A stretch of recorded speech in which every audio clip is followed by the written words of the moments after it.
Lesson 8, a vision of love. So we last time looked at some of the general basic divisions of the law and some how they're prioritized, different characteristics of the law, divisions of the law are prioritized. It's one law, it remains one law of God. But there are these parts that we can distinguish. And in this lesson, our focus is on what we call the moral law.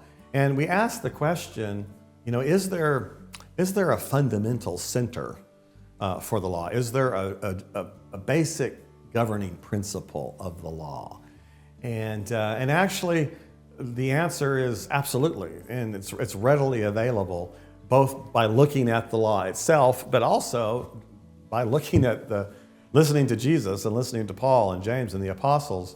It's interesting how uniform the understanding is that the heart of the law is love. And that's why this lesson is called A Vision of Love. Of course, we're familiar with the two great commandments. And interestingly, they're not part of the 10. Some will say, they summarize the 10, the love of God and love of neighbor. And that's true. I would say that they summarize in some way all the rest of the laws too, in terms of how we approach God in our covenant relationship and how we approach our neighbor and in the environment and our animals and all those other areas of life that we're in relationship.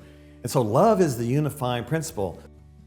Deuteronomy, just over and over again, calls us to love God. I think 10 times the Shema is repeated. Love the Lord your God with all your heart.